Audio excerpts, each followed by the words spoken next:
Are rising interest rates putting home ownership out of reach? Are you a first-time home buyer, an investor, or someone who's looking to upsize or downsize? You don't want to miss this episode with Dorie Stewart, our mortgage expert. She gives us the Mortgage 101 on how to navigate this ever-changing market.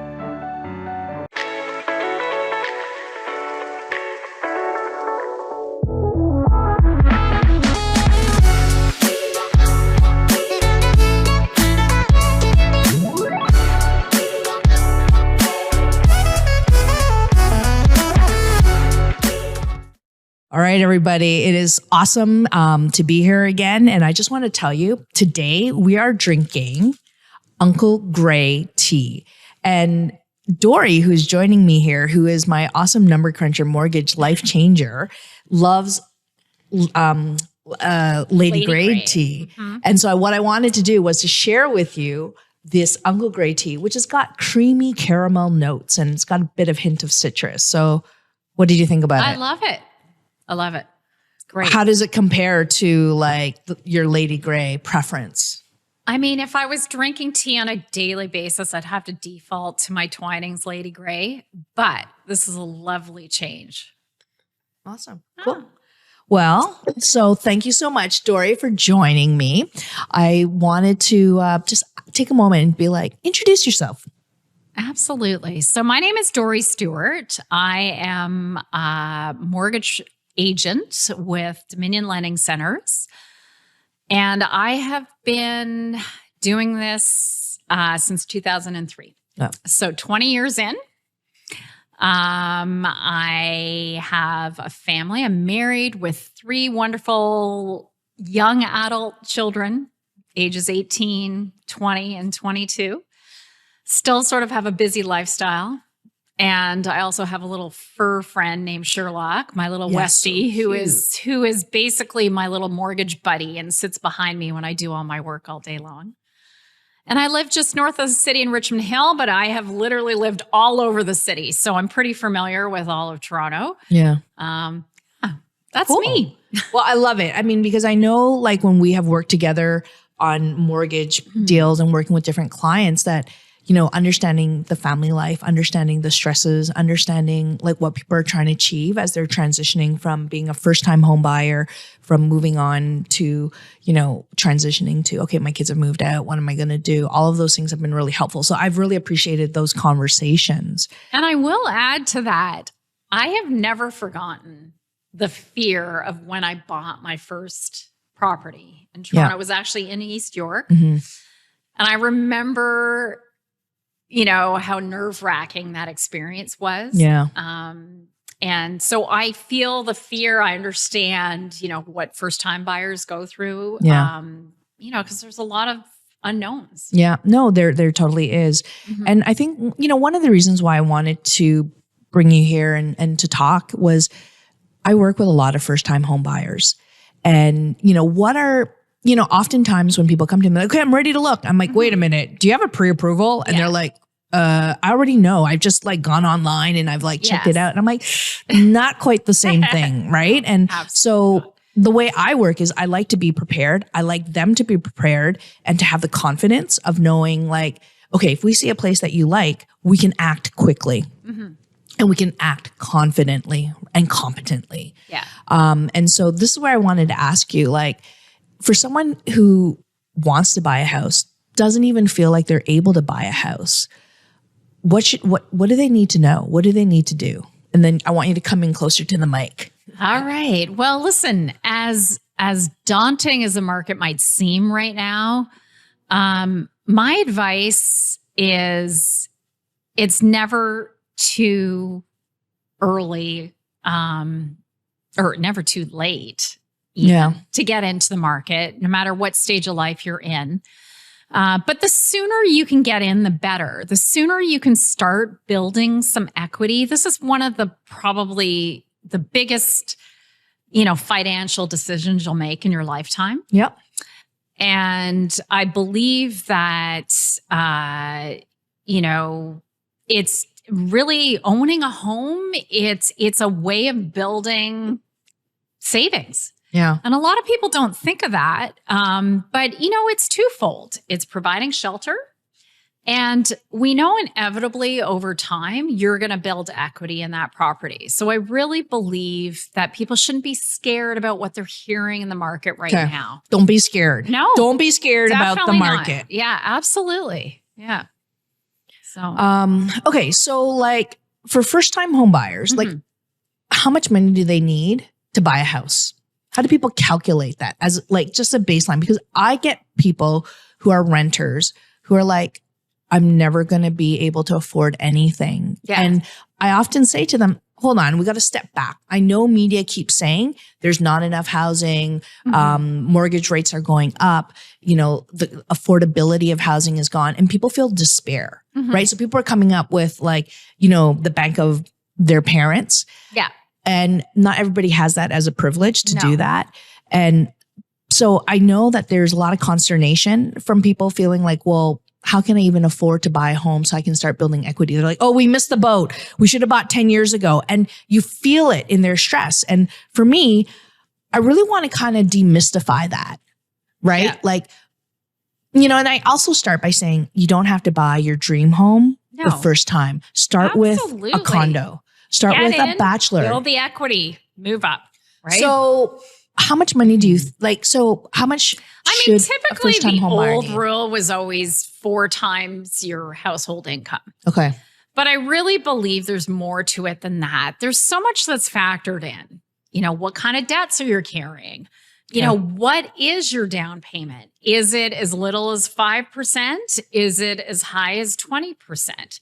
Obviously, when you're putting 20% down, the mortgage doesn't need to be CMHC insured. We're able to spread the loan out by 30 years. So we've got to stop for a second. CMHC, for some people, what does that mean? And why does it matter? An insured mortgage. So anytime you put less than 20% down on a mortgage, it has to be insured. There are 3 insurers right now. CMHC is the one almost everyone hears about. Yeah. There's also Sagen, which used to be GE, and then there's CG. Okay. And all banks usually subscribe to almost all those insurers. So they'll pick and choose who they're going to use when they're insuring a deal. But essentially how it works is this insurance, I mean, there's a little bit of there's some myth about it. You know, a lot of buyers feel like, oh, you know, I'm buying this insurance. It's protecting me. It's not protecting you. It's protecting the lender because you're putting down a very low down payment. You're paying a premium to protect the bank from default. So should the mortgage default, and I will add this, there's very little default in this country and in this province. That's a good question. That's a good point. It is. There really is. But, you know, the banks feel that confidence when they're protected by having these deals insured. So the premium is charged in tiers based on, you know, how much you put down. 5% down, you're going to be charged for a 4% premium. And it goes up. You know, the tiers, the percentage goes down from there. So if you're able to put 10% down, it's a lower premium, et cetera, et cetera. Okay. I won't get into those exact tiers, but those are the things that you will need to discuss, you know, with your, you know, broker, agent, lender, whoever you're dealing with. But, you know, essentially what that premium does, again, is it protects the bank from default. And it allows them to confidently lend to you. Right. And so I mean, when I bought my first home, my deal was insured. Okay. And I think a lot of people think, oh, the only way is to put 20% down. But the truth of the matter is, if you want to get in, there is nothing wrong with putting that lower amount down. Which is like as low as 5%.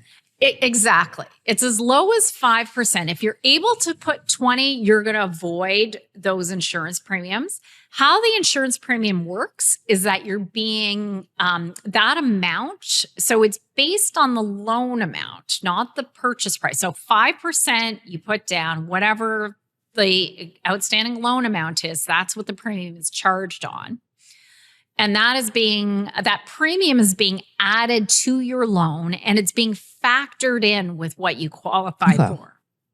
So all of that is figured out in advance. Yeah. And we'll get into the whole pre-approval thing. But that is all being, calculated in advance. Do I qualify for all those things? Yeah. So, I mean, okay, you mentioned something about the max loan being 30 years, like 25 years, 30 years. What's the difference? Okay. So clearly, obviously, it's as simple as this. You spread out a loan over 30 years, the payment is going to be lower and you're going to qualify for more. So, to keep it simple, that's probably the best way to describe it. I mean, obviously, you're going to see a difference in that monthly payment when you're doing a 30-year loan. Generally, I find most first-time buyers that are able to put 20% down are opting for a 30-year loan. You don't have to take a 30-year loan, even if you're putting 20% down and you don't want to pay that insurance premium. You could also do a 25-year loan, or you could do a 10-year loan. I find mostly, though, you're going to find most first-time buyers are going to be doing a 30-year loan if they're able to under a conventional loan that isn't being insured. Now, one thing that's extremely important to know, with a CMHC insured loan, obviously, when you're putting down a lower down payment, again, the max is a 25-year amortization. But there are some limitations with that as well. You cannot purchase anything over $999,000. So it has to be under $1 million. Yeah. And also what's required as far as a 5% down payment, when you're buying for $500,000 or less, you could put 5% down. If you're buying for over that amount, in between $500 and $99999, then you're going to need to come up with 10% of the additional amount. So say, for instance, if you choose to buy a property that's $750,000, the first $500,000, you're going to have to put down $25,000. Obviously, in the city of Toronto, it's very difficult to find something at $500,000. Yeah. So if you're buying for $750,000, then you're going to be having to put down an additional $25,000 because it's 10% of that additional $250,000. Right. And, again, the premiums are all calculated. All that is done in advance. Again, it's added onto the loan amount. So it doesn't come out of your pocket on closing day, but it is added to the loan. It's being amortized over the period of time that you amortize the loan over. Yeah. I mean, and I think that's good for people to know, because if they don't have 20% down payment, people need to understand, like, if you don't have a 20% down payment of the purchase price, you're really basing a mortgage under 9,999, under 1 million. And that's really important to know. And obviously we're just touching on things high level. And if people have more questions, we can get more in detail offline. But, the other question I wanted to ask, because I get this question asked all the time, is what can people do to get prepared? What do you need when someone's like, hey, I need to get a mortgage approval? Yes. What do people have to bring to the table? What can people expect? So any good mortgage agent is going to ask for documents up front. It is a necessity. So we need to analyze your income. We need to analyze your employment. Are you bonused? Are you, do you work an hourly type job? What is bonus? When you say, are you bonused? Some buyers will, be bonused. They'll be salary plus bonus. Oh, but yes. their bonus isn't consistent. And so what all lenders really require is a 2-year history of that bonus amount in order for us to be able to use it. Okay, that's so good we're to going to know. ask for T4s that show, the entire amount that the buyer actually makes, including those bonuses. And if they don't have a history of it, we might just have to default to their actual salary, base salary amount. So this is why it's just so critical to show those things up front. Surprisingly, a lot of my clients sometimes don't even know exactly what their income is. So if they just shoot out a number, you're not getting an accurate read on what they qualify for. And right now, in this day and age, just even with the way the markets are going and the rates are going, every dollar counts. So we like to look at everything, look at the big picture. As soon as we start dealing with self-employed clients, there's a whole other document list of what we need to gather, T1 generals, notice of assessments.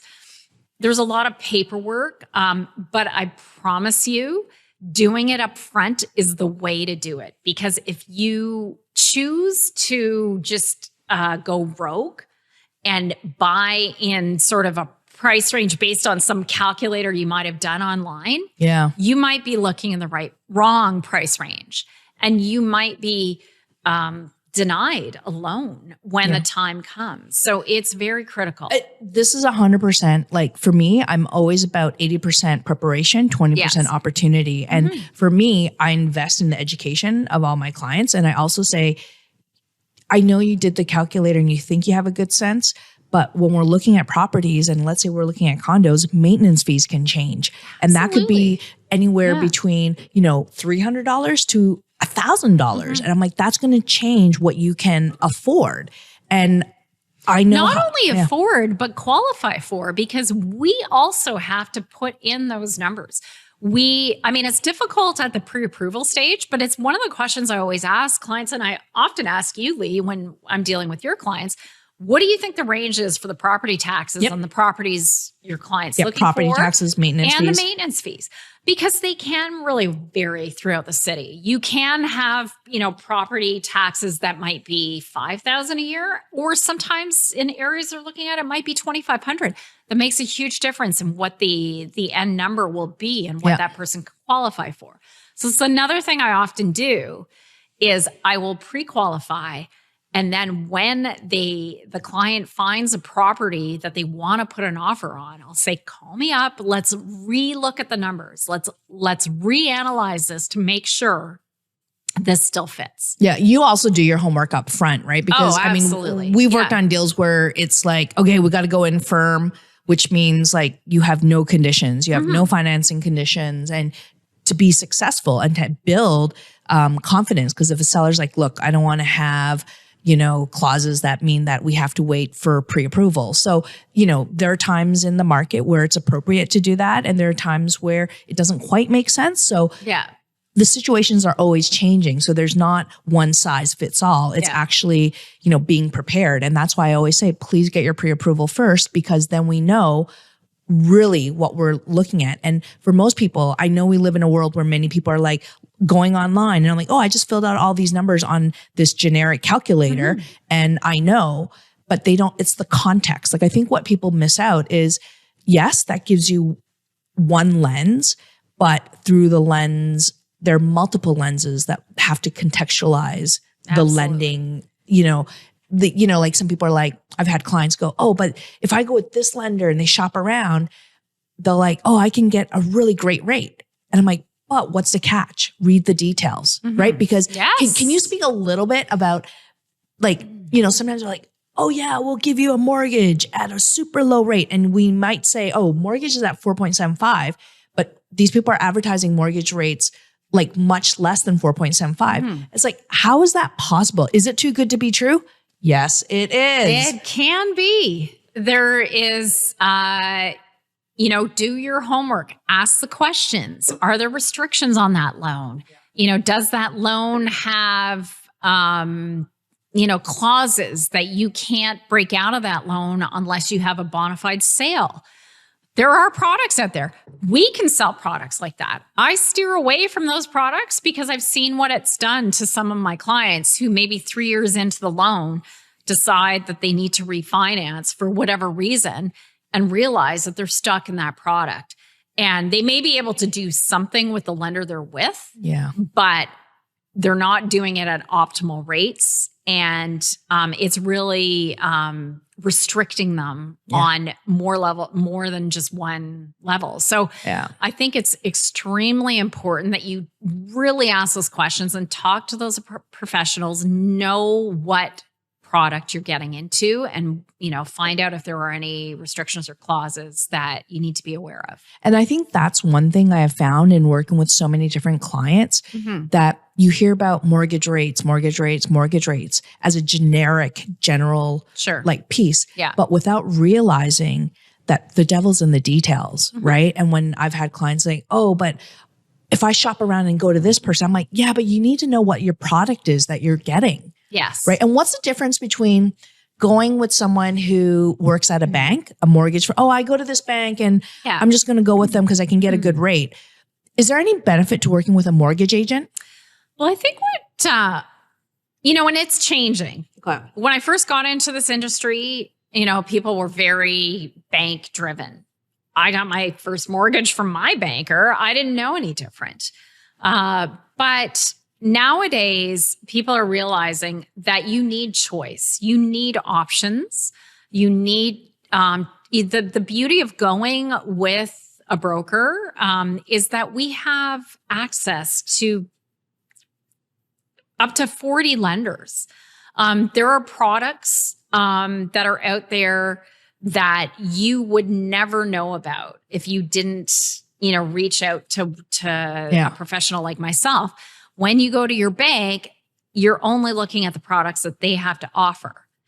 And quite often we're coming in below most of those banks anyways. So I think, it's in your best interest to go with a broker who actually has access. And we have no allegiance to any particular lender. We go in unbiased. And I know it's a question a lot of people ask, and I'm going to address it before you even ask it. We don't charge fees. We basically work for the client for free. And the obviously we're paid somehow. We're paid a finder's fee by the lender. And the lender is happy to do this because they have an expert who only focuses on mortgages that is bringing them business. They don't have to provide benefits, no bricks and mortar. We're out there doing our thing. And so it's a win-win combination for the lender and for the broker or the agent. And so it's a great, way to start your mortgage search. Another thing I will also touch on too is, quite often I get clients who come to me and their bank says to them, oh, you don't want to have another hit on your credit. Yes, credit score. Listen, you don't know how many times I hear that.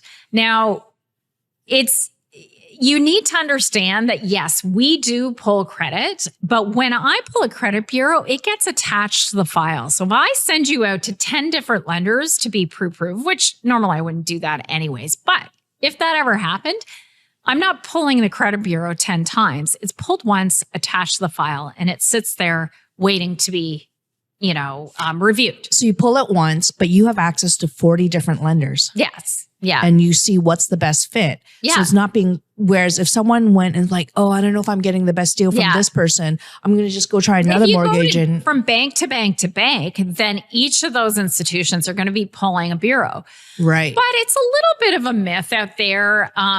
Mythbuster. Yes. The way credit bureaus work really essentially is, it is intuitive enough, to know, yes, you don't want to have too many hits on your bureau.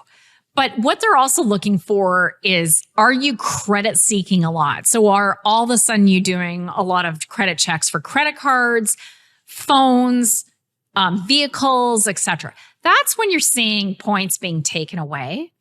Not so much if you're just, going from a bank and then going to an agent to get your credit. But you probably won't even see points change at all. Sometimes your points will go up. So I really, tell people, don't worry about that. The reason the banks, the number one reason banks tell you that is because they don't want you shopping. Okay. Right. So I really appreciate you addressing the question of, will my credit score go down?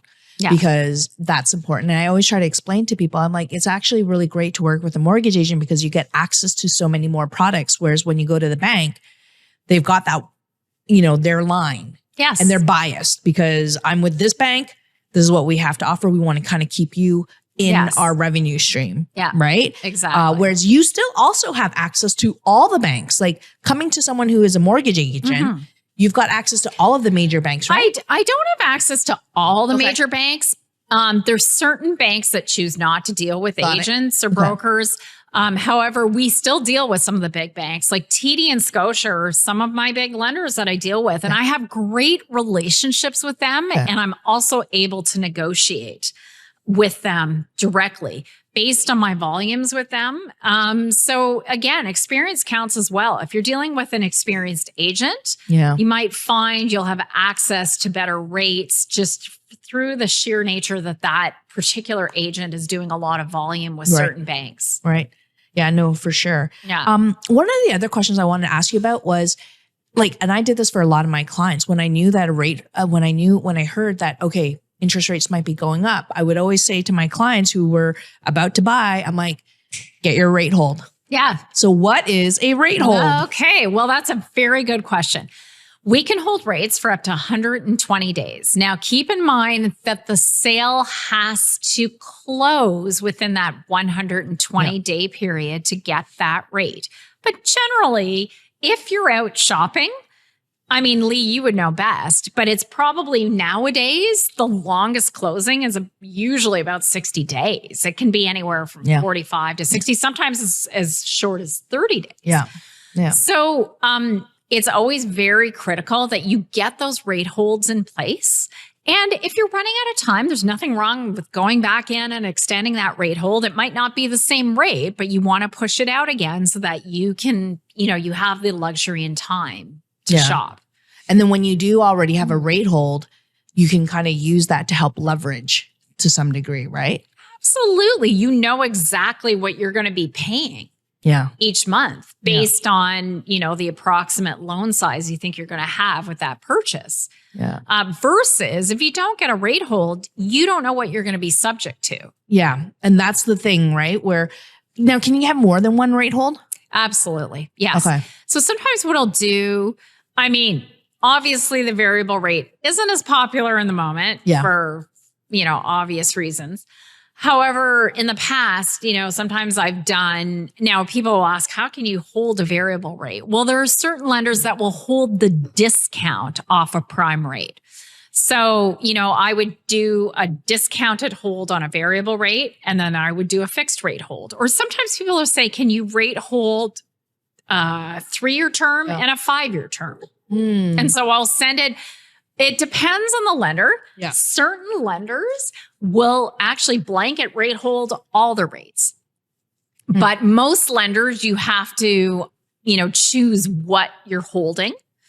And so, I might do one bank for one, product and another bank for another. At least it gives you a few options. Yeah. Of course, when you purchase, I am always reanalyzing to see what else is out there. Are there better offers or specials? Things shift. Sometimes lenders will say, if a deal's closing within 60 days, we can offer this rate. So I will, approach that lender and say, hey, I've got a deal for you. Let's take advantage of this. Yeah. Yeah, no. And I totally appreciate that. Yeah. Like, especially because in the market that we're in, we've kind of gone through a huge flux. Yeah. And people are really like, oh my goodness, how am I going to survive? Yeah. Right. Like, do you have any advice for the people who, who are not necessarily first-time home buyers, but are first-time home buyers who actually purchased a home and had a variable rate? And now that there's been a lot of fluctuations, like what to do? Well, I do have a lot of clients right now that are in variable rates. And there are options out there. I have several right now that I've been able to, there's a couple options. Number one, I always suggest if you're in a variable rate mortgage right now and you're feeling the pinch, first approach your bank to find out what rate could they lock you into, because there's no penalty to lock in with your own bank. However, sometimes if you're at the beginning of your term and you have a 5-year term, you don't necessarily want to be locked into a 5.5% rate. So there are options. I have been able to put certain clients in options that are seeing rates, in the 4.75% range for, say, even a 3-year term. Yeah. Or maybe possibly even again a 5-year term, but you're not locking in at least at 5.5 or 5.6%. Now, it might mean that you'll be paying a penalty to leave that existing bank. But, that's where the analysis comes in. Does it make sense? Right? And sometimes it's also about cash flow too. Clients are feeling the pinch. Do we need to do, when we do that process, do we need to do a tiny bit of a refinance to cover some debts because you've been falling behind due to these large mortgage payments? There are strategies out there. I think sometimes people get so caught up in the media and they get nervous and they just think there's no hope and there's nothing they can do. I say, no, don't take that attitude. Please call, a professional like myself, and we will help you. We will find a solution to make things better, at least give you some options. Yeah. No, and I think that's really good because I think also you are in the mortgage industry, so you can see people, if one person is feeling a pinch, that's not the only person who's feeling the pinch, right? Mm-mm. And I mean, I've, people have, myth busting, credit checks, myth busting, you can't get out of your mortgage. But this also goes back to the type of mortgage you first start at. Yeah. And if you go, the devil's in the details in terms of what the penalties are, what the flexibility is. Can you do one-time payments? How much can you do? Yeah. And if you need to port it, what does it look like? And what does it mean to port a mortgage, right? There's a lot of things that for someone who is new to buying that they may not know about. I just need to buy a house. Give me a mortgage. And it seems as simple as that. Yeah. But there are a lot of complexities where I try to say, look, talk to a professional because that's really important because they can guide you. Yes. Can you speak a little bit about porting? What is porting? Yes. Just in case no one knows what that means. So not all products are created equal. And not all lenders have the same types of policies on porting. But essentially, I'll explain what porting is. So porting is for buyers who have an existing property and have a really good rate right now. You want to try to be able to take that mortgage with you to the new property. So some lenders allow for you to do something called a blend and extend, where they'll take today's market rates and they'll take their existing rate and whatever new cash they're adding to the deal, they'll blend it together. There's other lenders that will port the exact loan as is to the new property and then allow you to take another piece and add it to the loan. Scotia is very good for that. Or there are some lenders that will only allow you to port dollar for dollar the exact loan amount, and they won't allow you to add any new money. That's why it's so critical again, because I think sometimes people just assume, they said my mortgage is portable. Well, there are lots of rules about porting. So whoever you're dealing with, whatever professional you're dealing with, it is very crucial to ask those questions and find out before you venture into buying your next home. What can I do with this existing mortgage? And it might make or break your decision on what you're going to do. Yeah. I mean, right. And this is why I really appreciate this conversation that we're having, because a lot of times I remember when I bought my first home, I knew nothing. I was just tell me what I have to do and I'll do it. And it felt so overwhelming. And I didn't even know what questions to ask. Sure. Right. Yeah. And I didn't know that, wait a minute, if I can round up my down payment up to 20%, I won't have to pay a CMHC. And, it's little things like that. Because when they said, how much do you have? I just came up with a figure. Yeah. And I wish that they had taken that time. Right. And so there's a bit of that learning as you go. Yeah. And so I really believe in taking the time to say, okay, well, what are your intentions? What are your long-term goals? Right. Yeah. And investing that time, because buying your home, your first home, is really the journey of one of your biggest investments. And, I've worked with lots of clients who have bought their first home, leveraged it, and then bought a second home, or they sold it and then bought another home, right? And exchanged. Or, and one thing I would love to talk to you about is going the opposite direction, that, a family has grown up, all the kids have moved out and now they're like, I don't need this really big house. Yeah. Should I downsize? Should I sell? Should I rent? What should I do? And what happens then? Like reverse mortgages. Yes. Yeah. So can we talk a little bit about reverse mortgages? So I know there's a lot of bad press about a reverse mortgage, but I will tell you this. I have had a few clients that have gone into that product, and the product really does make sense for the aging population. Okay. For those people who want to stay in their home a little bit longer, but just don't have the means to cover the payments. And it's quite a complex product. It definitely would require a full conversation. Yeah, for sure. But I have some experts that I deal with that I love. You know, usually I end up doing, a conference call between the client and my rep. Yeah. At the CHIP reverse mortgage. And I mean, it's amazing what that product really can do for people. Yeah. So all I would say is for people who hear about it and discount it right away, take your time, do a little research. It actually might work really well.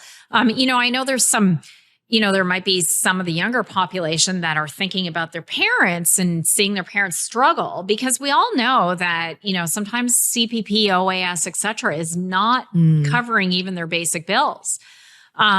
So if there's an option for them to stay comfortably in the place that they want to live in or that they're living in right now, then don't discount it, explore it, see if it's something that might work. I actually, I myself used to be very against it until I saw what it could do for a few of my clients. And I was like, you know what? This product isn't what everyone thinks it is. Yeah. I mean, I think that's really, really helpful, right? Like in terms of knowing that there's something for everyone, like whether you're just entering into real estate for the first time, whether you want to be an investor. Yes. So for instance, when people want to buy an investment property. Yes. How much down payment do they need? They need a minimum of 20% down. Yeah. So absolutely any sort of investment property, you're going to be having to come up with a 20% down payment. You'll be analyzed as well. You need to make sure that whatever you're purchasing, obviously they're going to be looking at your own expenses and debts and income. Then on the investment property itself, general rule of thumb is most lenders will only use 50% of the rent to offset that mortgage. So all of those numbers need to make sense. In that case in particular, it is crucial that that investor takes the time to make sure they qualify, because the numbers are even much more scrutinized. Yeah. And there's, more involved. You've got, 2 properties, you own your own principal residence. Yeah. Usually that's the case. And then you're buying an investment property, and all those expenses need to be factored in. Yeah, no, it's definitely, this is why it's important that when you are thinking about buying, your buying journey begins with a trusted realtor, a trusted mortgage agent, a trusted real estate lawyer, a trusted accountant. Building your team, I would say, as any prospective buyer, whether you're a brand new buyer or a move-up buyer, you absolutely have to build a team that you can trust. Yeah. Get people on your team and get those people all aligned. I love our working relationship together because we help strategize for the client, and we're partners in this. We want success, but we want success the right way. Yeah. Not putting someone into something that they won't be able to afford. Yeah. Or putting them in the wrong type of property that isn't going to serve them well in the future. Yeah. It is so critical that you have a trusted team at your disposal. Yeah. And I think, if that's the number one takeaway, even from this whole video, it would be that, right? Build your team. Yes. Yeah. And I think that this is one of the things where you see that there's some clients who are just like, I'm just comfortable on my phone. I'm just going to surf and just, like just Google something and figure it out. But there's something about having a relationship where I totally appreciate that if knowing how quickly this market goes and how important it is to protect the client, right? That I can call you and be like, can this work? Can this happen? And you've taken my call when you've been on holidays and stuff. I mean, that's not but I know that you will go to the next level just as I will to make sure that our clients are taken care of. And that's why I do believe it's all about relationships. I do believe that it's about going the next level to make sure like, wait a minute, you said something. You said, you said you were concerned about this. Tell me more about it. A Google search is not going to interrogate or delve in to saying, what is your end goal? Like this might be your immediate goal, but let's just take it out a little bit and maybe the strategy will be different because we know this is a stepping stone. Goals are very important in part of this process as well. And it's very important to divulge those goals to, your team because it will make a difference. If you, forget to mention that you only want to be in the property for 3 years. Yes. I might be steering you towards a product that doesn't make sense. Right. Absolutely. And so you said flexibility. I want to know, do we need flexibility in this mortgage? Right. And some people, and I think sometimes when people are buying a home or a first time home buyer, or they're just like really in the moment, like I need this property. Yeah. And they forget to share like, well, I want to have room to move. Like I might want to leave the country. I might not want to work abroad. And it's like thinking outside of the box. And I'm always listening, just as you are always listening. Like when I go out with clients, I'm like, oh, what are you thinking about? What are you going to do? Oh, where's your career trajectory? And I'm like, oh, I don't think it's the right time for me to buy now because what if I move? And it's like, wait a minute. You don't just have to sell it right after. You can buy and rent. Or there are other options, right? And they're like, oh, I didn't think about it. Like looking at what the investment potential is year over year, right? Yeah. Like even during COVID, we saw housing prices rise, right? And even if it doesn't rise immediately, we know over the long term that it's a good investment. Sure. But does it make sense? Because if you're only in it for a short term, get the right products that make sense. Yeah, you don't want to be hit with large penalties when you know that you're going to be leaving that property 3 years down the road. I wouldn't want to put you in a 5-year term. Yeah. Right. So I guess, like Dorie, tell me about like, if you were to, rewind the clock and say, here, let me give you advice about what are the questions you need to ask your mortgage agent? Or what are the things you need to have prepared like when you go see someone? What do people need to know? I think getting your down payment sorted and having those questions answered by family. If you're getting any gifted funds, know that up front, right? Yes. Can we just take a pause for a second? Getting gifts from family. Yes. How... Like, can family just like drop it in the day before you get your mortgage, or how long should it be in your bank account? I mean, it really depends. If money is coming from overseas, we have issues. I don't, but lenders have issues with that. They want, and every lender is a bit different, but generally they want to see it in the bank, sometimes for 30, 60, 90 days in advance. If the funds are coming from Canada, there's no problem with not even having it in your bank account when you say first sign the agreement of purchase and sale.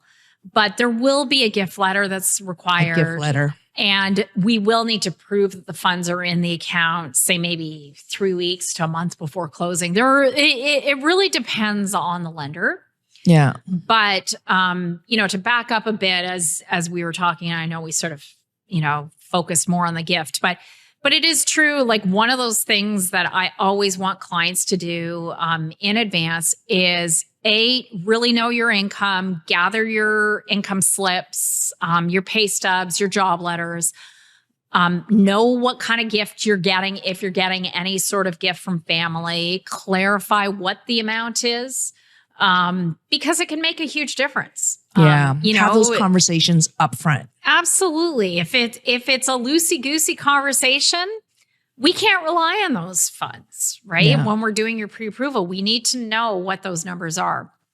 One of the biggest sticking points for many brokers, agents, specialists out there is the movement of money and accounts. Yeah. It's probably, I mean, generally most of my clients are pretty good, but I've had a few situations where I've had clients with 8 bank accounts and they move money from account to account. What you need to know is that the lender is going to want a paper trail of your down payment. And it is much easier for us if you stick to a few accounts and try. I mean, it's fine to move money into an account, but if you're constantly moving money in, out, back in again, just know that we're going to want a paper trail of where that money is going. Yeah, it's important. So what I always advise people, the best thing you can do is open up a TFSA for the savings portion, put money into that TFSA, it's higher interest earning, and leave it there. Let it sit.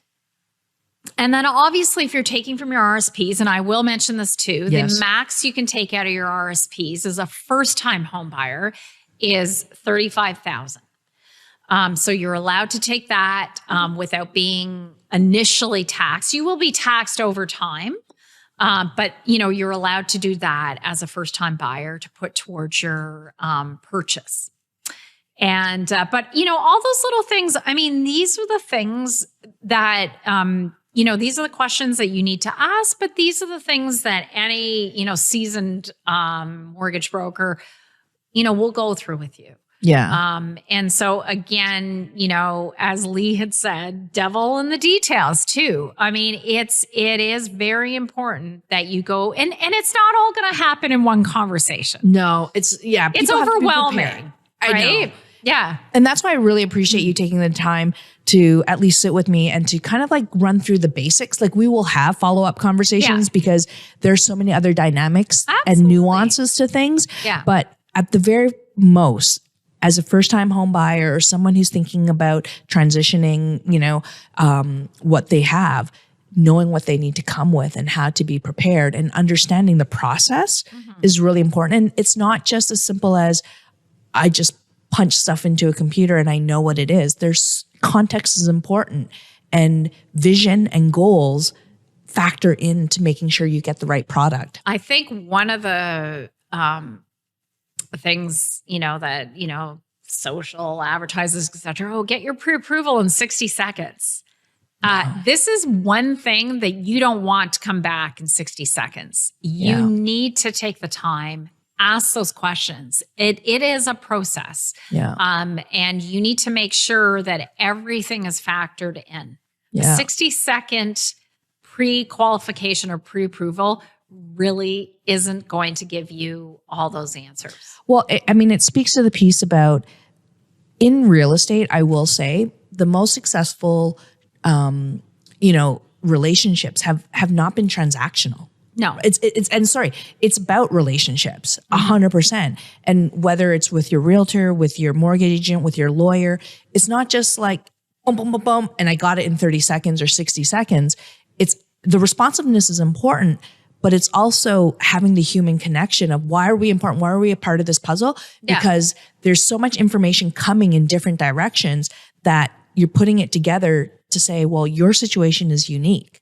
And I find with every single client that I work with, it's apples and oranges. It's never the same situation, and it's contextual. It really isn't. I mean, I say the same thing. I mean, you would think after all these years, I would feel like, oh, it's just like order taking. It is not. I can tell you there is a nuance to every single deal. Yeah.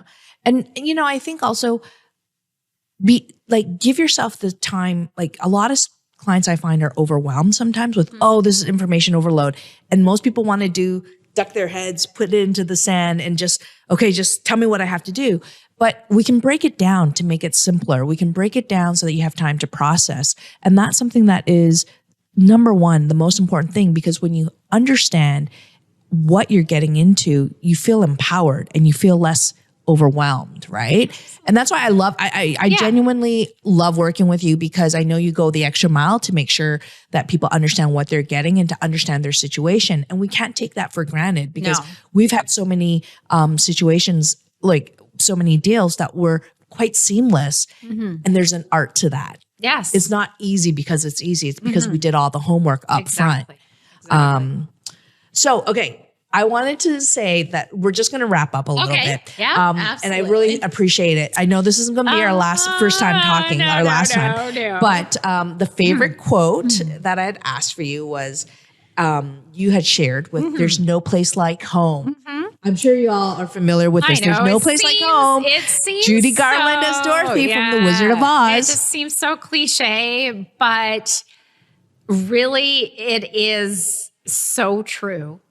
And there's no greater emotional feeling for me when, those first time buyers get into that home and I felt a part of that.